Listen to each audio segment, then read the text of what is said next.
Hello, everyone. Welcome to this session of Global Migrant Festival, where we will be showcasing the Tacoma Refugee Choir.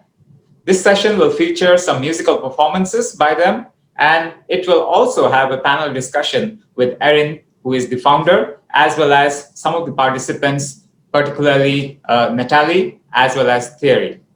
So a little bit about the Tacoma Refugee Choir. The choir is not your traditional choir, but it's a non-auditioned choral ensemble, and it is a welcoming community of refugees, immigrants, and second-generation Americans who use the power of music to share their stories, unite their community, and demonstrate their diversity.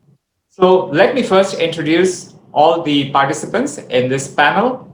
So first up, we have Ms. Erin. Erin Gwinnett is the founding executive and artistic director of the Tacoma Refugee Choir.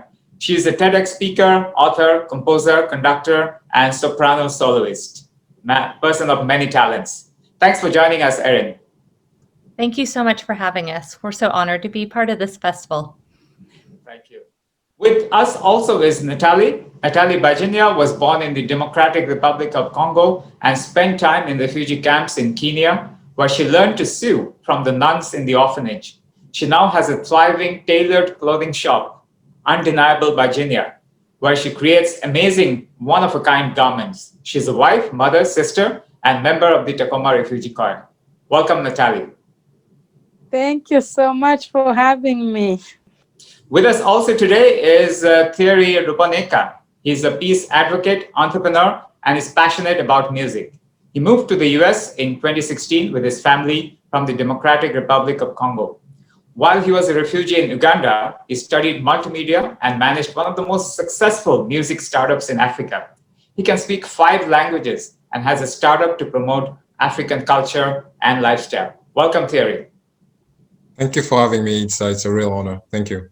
Thank you. All right, so let's get started. Now I'll invite Ms. Erin to talk a little bit about Tacoma Refugee Choir and how this whole idea came about. Over to you, Erin. Thank you. The Tacoma Refugee Choir began as an idea of bringing people together, both refugees and community members who believe in supporting and welcoming, that stand by the Statue of Liberty statement that we welcome the huddled masses. And so we started as a small project, but we quickly learned that this was a tremendous need in our community to celebrate not only refugees, but the diversity of our community, and to serve as a positive beacon of hope for everyone in our community, that we can heal the divisiveness in our country and come together to be a space where all can be amplified and grow together. Thanks, Erin. And I have a few questions for the whole team. But let me first ask both Nathalie and Thierry, why did you join the choir and why have you stayed? Maybe, Nathalie, maybe you can start off. Why did you join and why have you stayed on? Well, I love to sing too, but I stayed because when I go to choir, everyone have a place to go and feel good. So when I go to the choir, I feel good. It's my park where I go to feel that I'm myself, because here US it's hard to get friends and everyone is themselves. But so when I found the choir, I was surprised because people are really loving and they care about people. So I was like, it's not about only just singing. It's about a place where you really get peace. That's why I stayed there. Thanks, Natalie. Thierry, your opinion on this? Why did you Yeah. join and why have you stayed on? Oh man. How can I start? I think number one, I'd say the reason why I joined the choir, it is because the choir's goals and mission to help refugees and to create like the authentic spaces for self-expression and healing through music and writing songs. That alone is a very big statement that falls within what I've always pursued since I started working into the music world. So when I heard about the choir, I had it through friends. I'd had lots of testimonials about Erin and the work that she does and how it was impacting refugees and immigrants in Tacoma. Mind you, by that time, I was still working in a refugee resettlement program for Lutheran community services. And so mixing music and philanthropic work just kind of felt like a match made in heaven for me. So when I talked to Erin, there was no question about it. Everything about the choir, everything that I'm trying to pursue and to make a change in my life and to create a legacy for all other refugees and immigrants and to create or to seek for that space to heal, especially using music that I'm passionate about. And I want to see how I can use that to open up doors. For me, that was the main key, or should I say the master key to what I wanted to achieve or why I wanted to join the choir. And as far as I'm concerned, stay with the choir for as long as I can and see all these things happen and how big it's going to impact the lives of refugees and immigrants. Thank you, Thierry. So, Erin, how did the whole idea of the choir come about? I was at church one day and they were talking about refugees and doing service. And so I thought I would start a small program that would, a couple of hours a week and volunteer. But it soon became clear to me that there needs to be a lot more supports in place. And so we've built a program that allows us to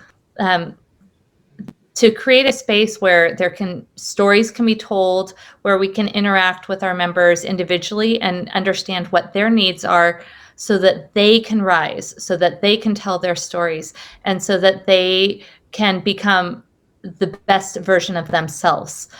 We really believe in the power of human potential, and that one of the great tragedies that is happening is that the hardships mean that people are limited in before what they can do, and we want to see people to live their dreams and to be productive members of our community and to be the leaders that they are prepared to be.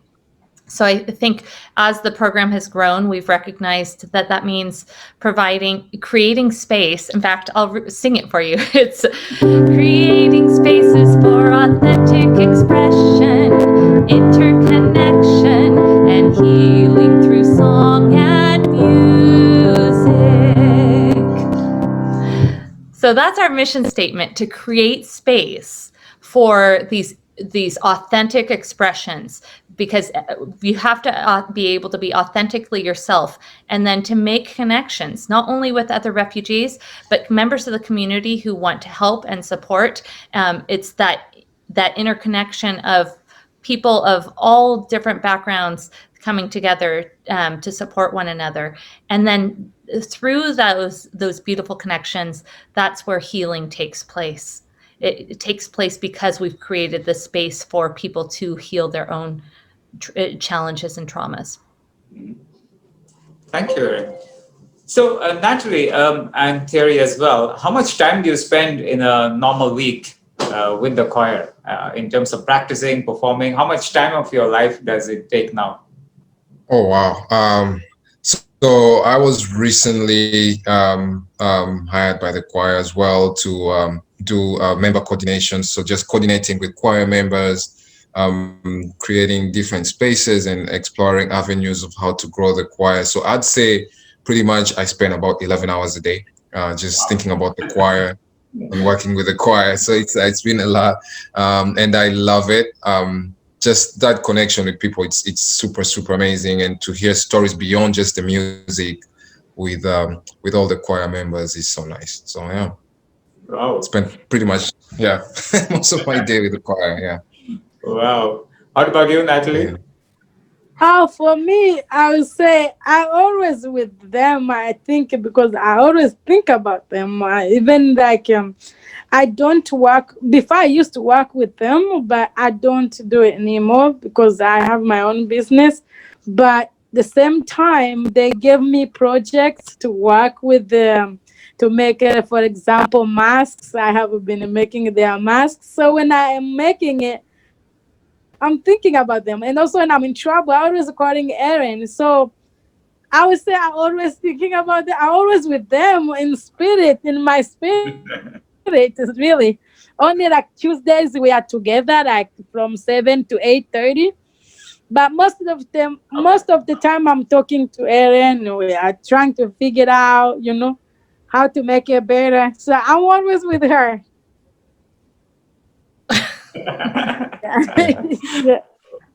how much Yeah. time, Erin, does it take up in your day? Well, I mean, this is my heart. This is my family, right? Natalie and Thierry and 40 other people are part of my family now. And so when you become that close and bonded, it's not like work. It's you're spending time with your family, and you call and you check on people, and when people are hurting, you hurt with them, and you try to find ways to help them.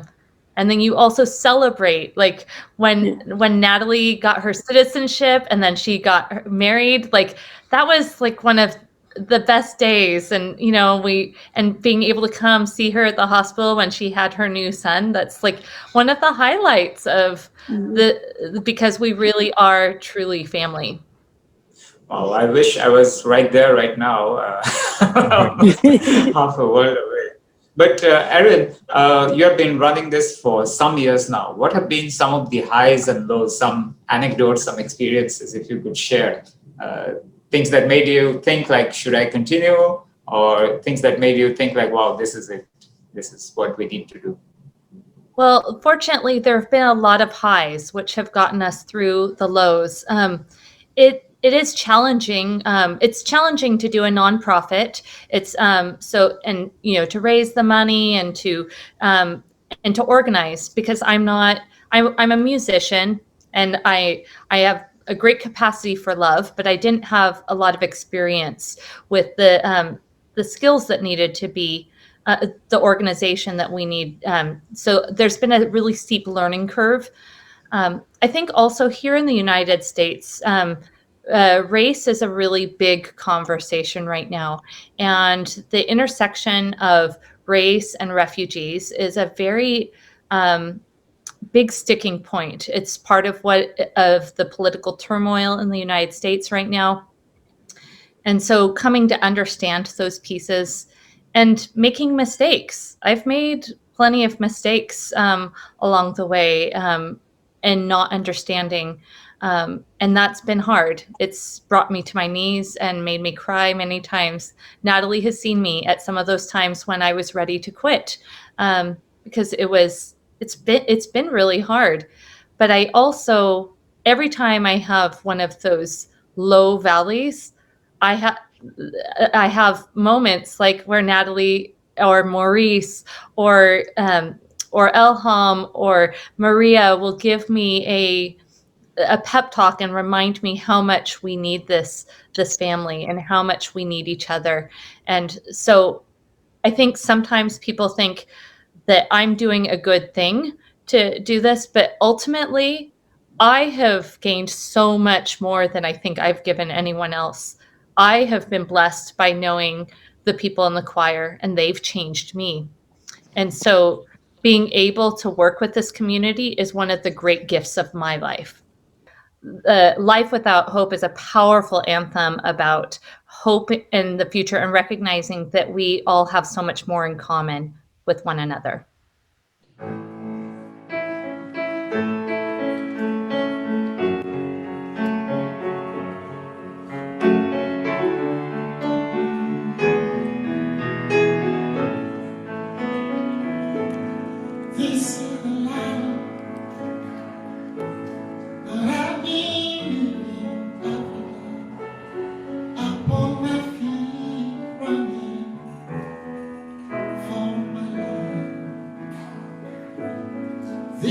the cries that I've been hearing every day. Children are crying, mothers are crying. I have lost everyone I know. They're left alone wandering in this world. Oh, what is life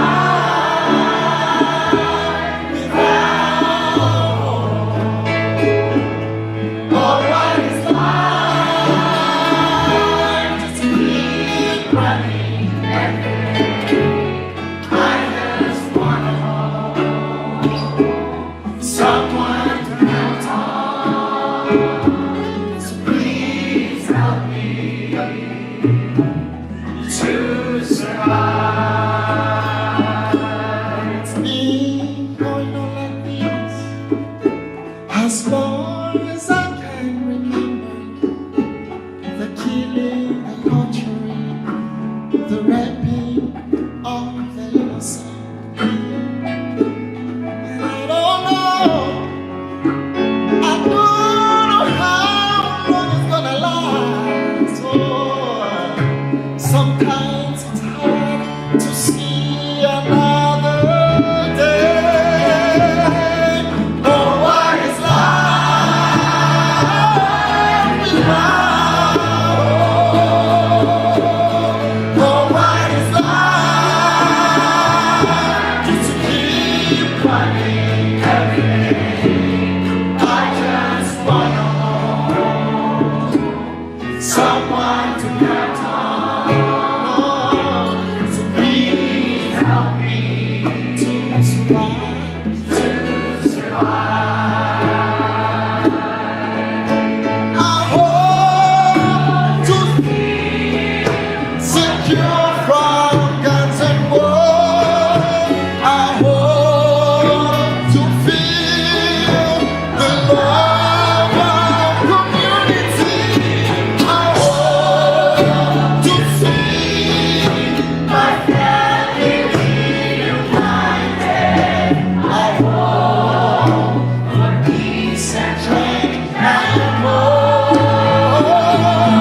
But what is life without hope? Oh, what is life just to keep running every day? I just want somebody, someone to count on. So please help me to survive. Can you share with this with me? Come on, sing one more time. Oh, what is life? Oh, what is life without hope? Oh, what is life just to keep running, running, running? I just want someone to count on. So please help me to survive.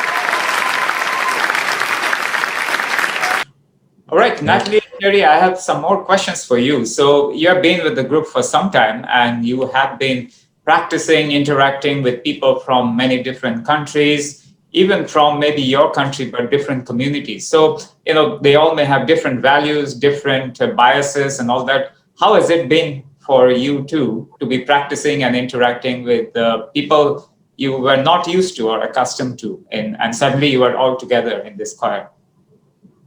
Yeah, well, that's the beautiful the choir because they have different people, all over the world, and always when you don't, if you see someone like I will learn something from you, even if I didn't, if I'm not from your country, you will teach me something, I'll teach you something. So that's what I like the choir because everybody have their different mind, and when we talk over, you learn something. And so, and also for me, I grown up in an orphanage, so it's not hard because in orphanage we have different people all over the countries. Because Africa we have too many states, countries, and you have to interact with the others. Otherwise, you have no place to stay. So it has been not hard because even in foster care, I moved like 3 houses. So in quiet, it's like a piece of cake because I just meet them and they just enjoy it. Yeah. What about you, Thierry? I mean, Natalie has just mentioned a very powerful thing. Like when you think about just the world in general, or human beings, or just as we are, regardless of your race, regardless of where you come from, there are so many different. You can be white, but you'll not be the same white color, right? You can be black and you won't be the same black color. You can be American and you will not behave the same way. Like it's the power of diversity that I think the world is forgetting, that's what characterizes us as human beings.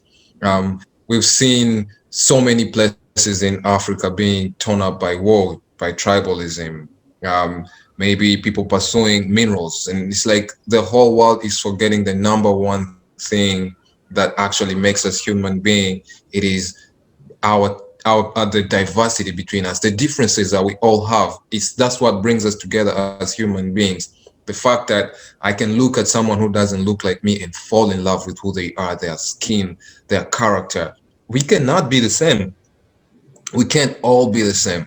And if I'm just stuck with someone who looks like me, exactly like me, the whole day, I'll run insane. I will start looking for someone who looks different, right? So the whole misconception of race that the world is going on with today, and that hate and all that, for me, that's not my place. I was born in that kind of environment, being hindered by war. We've lost family members. I've been pursuing different lines in my life with in different countries. I had to learn different languages to just fit in.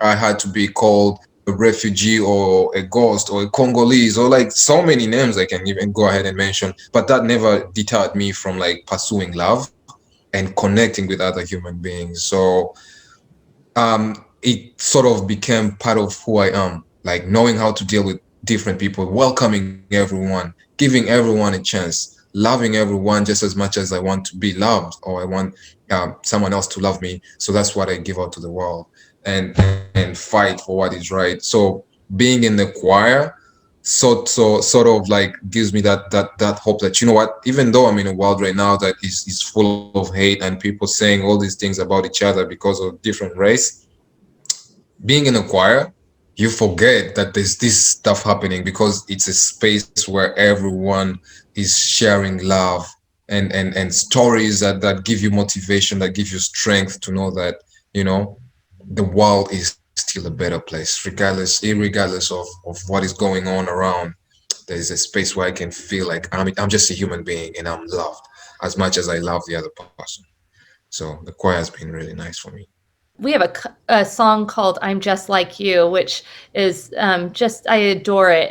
I love this message that we have so much to learn from one another, and we are all interdependent on one another. And as we understand that we really do need each other, then the other challenges become so much easier to understand.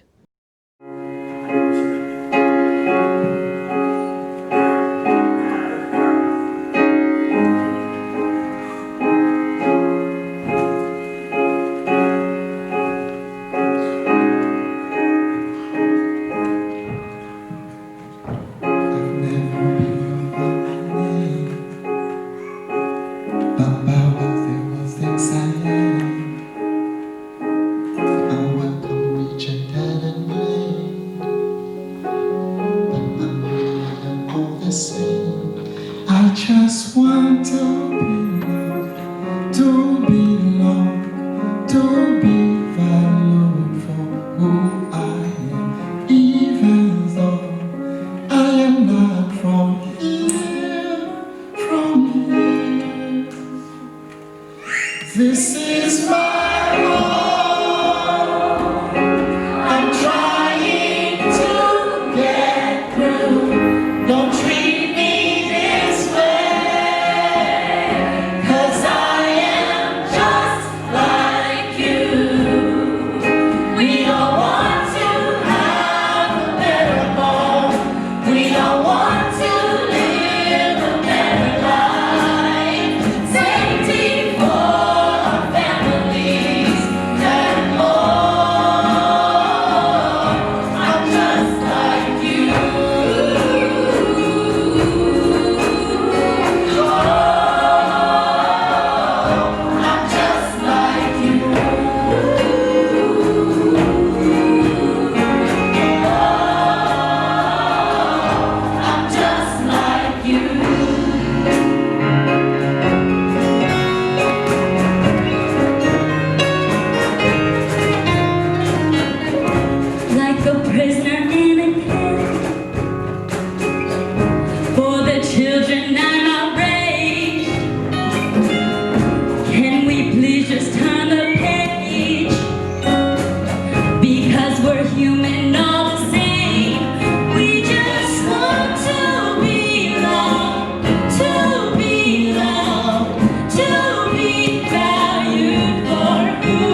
So I have a question for all three of you, Erin, Thierry, and Natalie. The United States has been in the news so much in the last few weeks. First, because of the protests over Black Lives Matter, and then we had the elections and all that drama that has been going around. So, in that perspective, how do you think the situation will be for people who look different or who are not the traditional majority segment from the United States population? How will the attitudes towards them evolve in the next few years? Well, first of all, for me, I'm scared. I'm not gonna lie to you. My mom is white. The woman who raised me, she's white. So when I see all of that things on TV passing on, I don't like it because it makes me feel bad because not only or not every white person is bad, because I was raised with them. And I know there is a bad black people, there is a bad white people, and we forget that. If it, so I just feel bad because I feel like when these things happen, it affect a lot of people. For me, I cried when I see the guy who get killed. I was really mad. I didn't know what to say, but I cried like 2 days. I get scared because my brother is black. So when I see all of that things going on, and my son is black, my husband is black, so I was like, where am I gonna hide them? So I get scared. I'm not gonna lie to you. Myself, I get scared too driving around because I don't know if I even do mistake that I will explain to the police will understand me, because they are judging me with the color instead of my character. So it's really hard, to be honest. Sure, Yeah. sure. All right, Terry, what about you? Like I think like what Natalie says, there's a lot of fear in United States, and a lot of it is being amplified by both sides of the parties. It doesn't matter where and who you are, what party you support. At the end of the day, you're American. For me, the number one thing that I'm proud of is that I came to United States to aspiring to be an American, aspiring for all that United States stands for, in terms of when you look at the image that United States has, supporting immigrants, helping refugees, helping other countries that are doing badly in times of war and all that, and they've stood up and been an example to the rest of the world.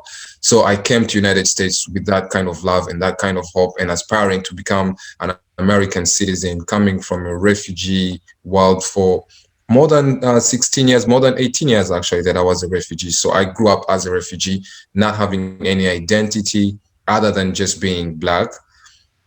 I knew that I didn't have anywhere. So I considered myself a son of the world, a child of the world. Because if you ask me, where do you come from? I'm like, I was born in Congo, raised in Uganda as a refugee. And then after that, I spent my entire teenage years just moving around looking for work, looking for safety for my siblings, trying to find my cousins who were lost during the war.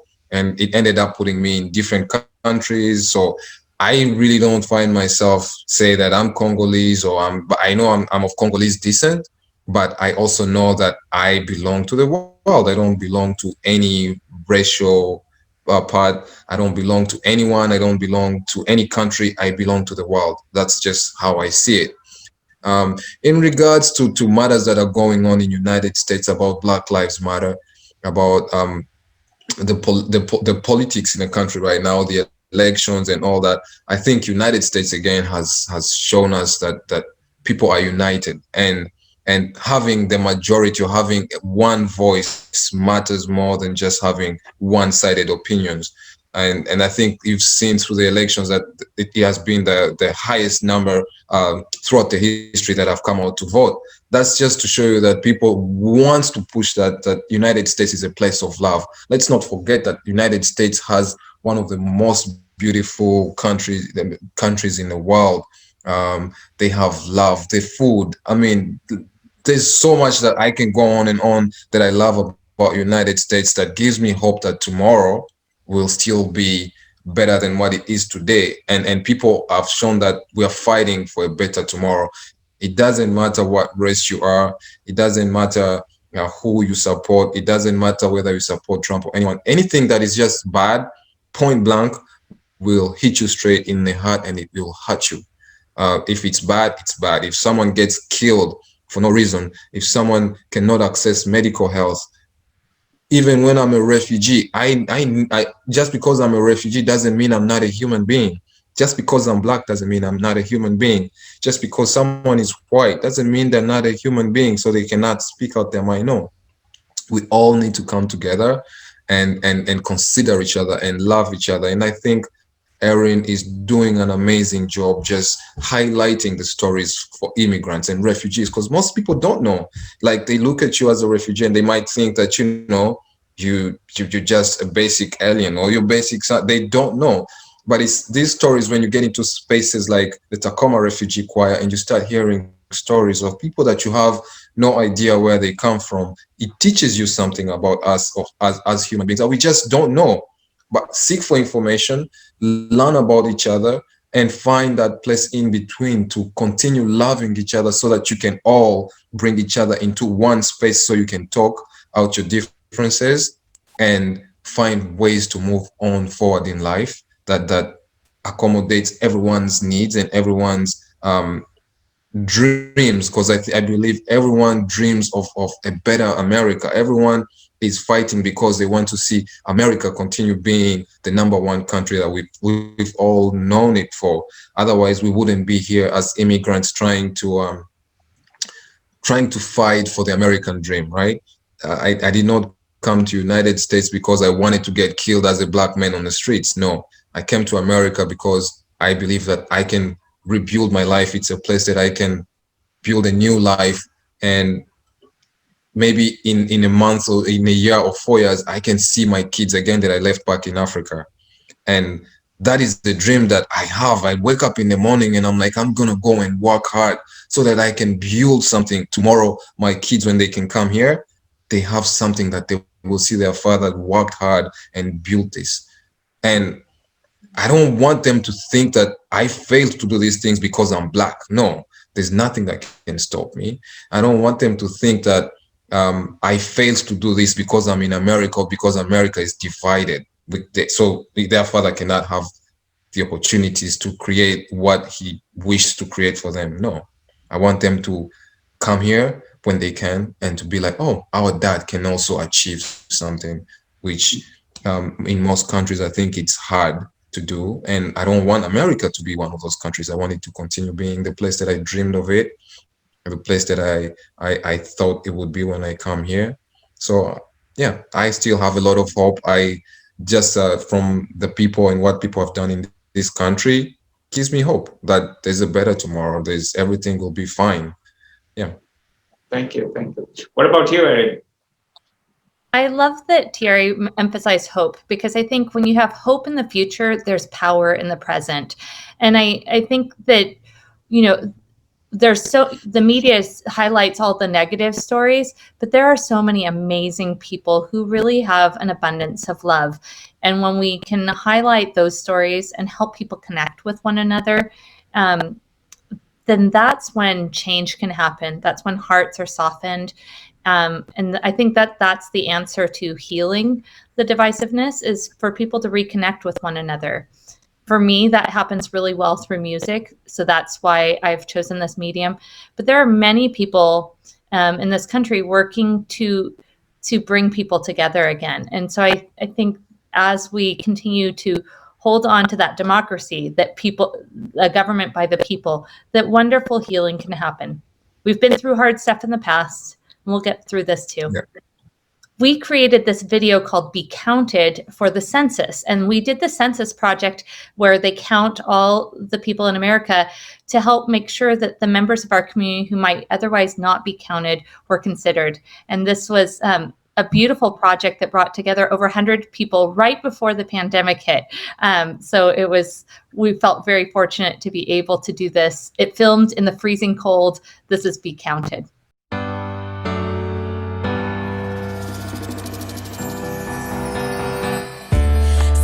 I think my voice is just too small. The problem's too big for us to solve. But simple things can change the narrative.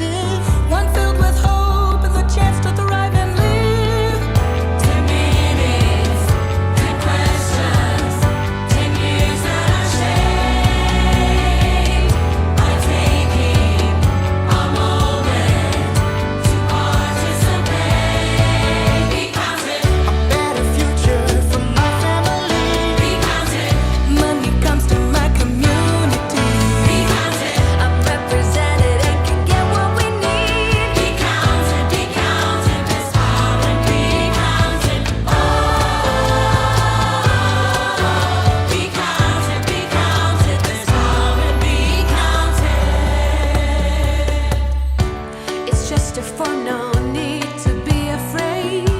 It can't be used to hurt you in any way. You have the power for you and neighbors to be heard and claim what we are due. To meanings and questions, 10 years that are shaped by taking a moment to participate. Be counted, A better future for my family. be counted, Money comes to my community. be counted. I'm represented and can get what we need. Be counted, this small and be counted. Oh, be counted, this small and be counted.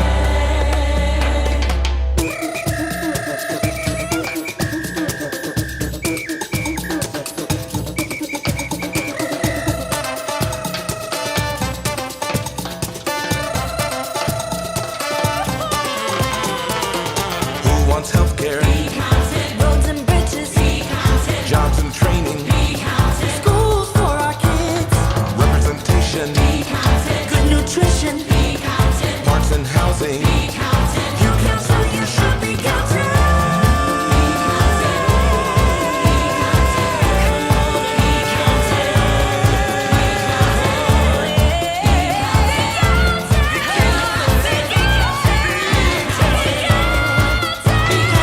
A better future for my family.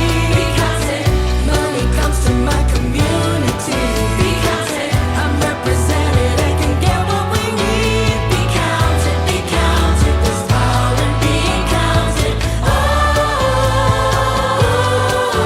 be counted, this small and be counted.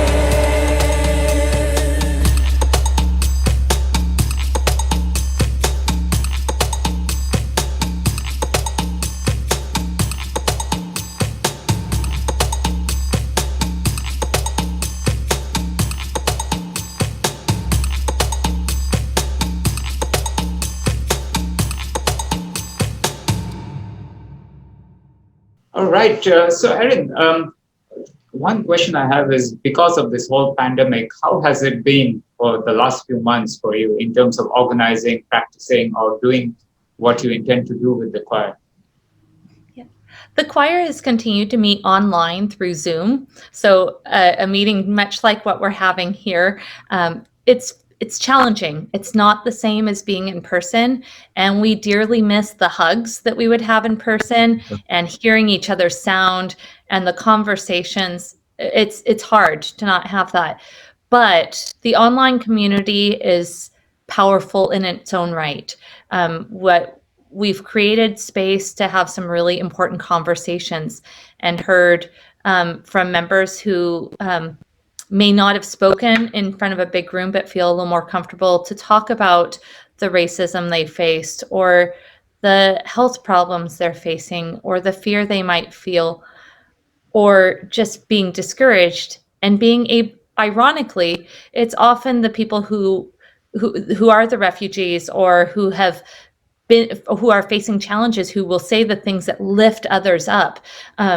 It's been powerful, but we also laugh a lot in this group, and we sing and dance online, and it's I know we've had some meetings where I'm sitting in this very spot and it feels like I have 27 people in the room because the energy is so high online, and then I'm smiling the rest of the night. So it's possible to make Zoom work, but I cannot wait till this pandemic is over because we are so excited to start singing and laughing and hugging again.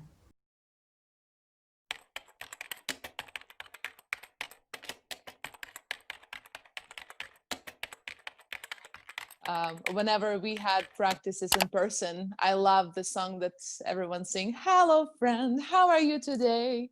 A friend of mine, I think his name is Clovis. He told me about the refugee choir about 3 years ago. I was searching for a choral group. Over the course of this last year, the Tacoma Refugee Choir has become kind of like a second home to me. Moved out from, I was in a foster care. So I moved out, I brand new to, to everything. And I was kind of lost, honestly. I was one of the first people to join the choir. Once I get there, then I begin to click in. And what helps are the people. I really wanted to be part of a community that welcomed people regardless of where they were from. Because I could see how there was a lot of division in the world, and I wanted to help bring some unity to my small little corner. Before I joined the choir, I was really self-conscious, really unsure of myself or what I wanted to do. And then I joined the choir, and I found a place where I could just be myself and express myself how I want to and not worry about being judged by others. But little by little, that, rooms are growing, for me to be what I should be. Not only does this choir community make them feel a sense of belonging within the choir, but they feel a sense of belonging in this country that they had not yet felt. And so I always feel like I want to be part of that. I would love to be part of what makes someone feel like they belong here. Support of the community, when you are when you're sad or if you need help, it's very important. But trust me, when we're singing in a group, I feel like I'm a good singer. So I'm motivated, and the songs, the stories, and the love that everyone in the choir shows to each other kind of just fills you up with love and joy. And at the end of the rehearsal, you're like a brand new man, and you go to sleep feeling really nice and expecting for better things tomorrow. Even if you cannot sing, you can come and listen, and somebody's going to be lifted up. That's just how that is. I'm learning about myself. The choir's everything to me. It has become part of who I am and become part of my identity. Because I love these people so much. The choir gave me, beside my personal life, in my family, and my work, the choir became like it had a room in my mind where I think about every day. And I don't think about it as a job or something. It's just a place where I want to go. I can share anything I want to share, and people will still take it. Even if I doubt myself, they lift me up. Come join the choir every Tuesday, 7 p.m.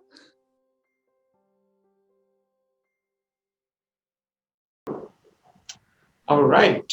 So, Erin, how has been the reaction of the audience, the people who are not part of your choir? How has been their reaction? And I would like you to touch upon two things. Number one is, of course, the nature of the reaction. But also, what about the people who are not already converted to your message? Do you attract people who are already your fans, or are there new groups that you're able to reach through your efforts?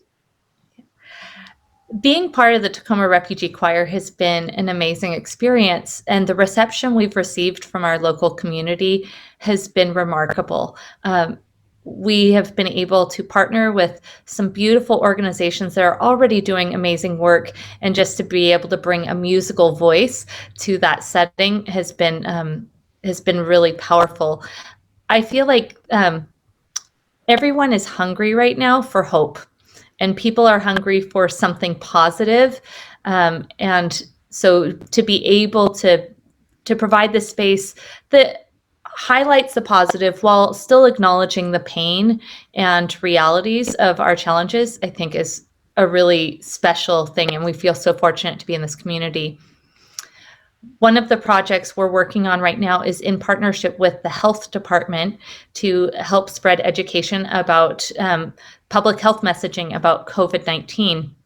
So we have 3 projects that we'll be releasing over the next 6 weeks, and we can play now our lyric video for an African song, We Will Overcome, which has 5 languages, and we are just so excited to be able to share this message with the community.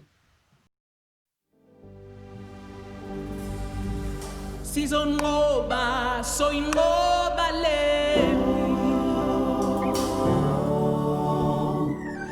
Sizongoba soingoba lepi.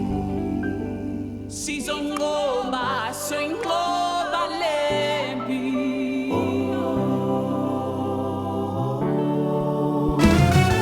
Sizongoba soingoba lepi. Sizongoba soingoba lepi.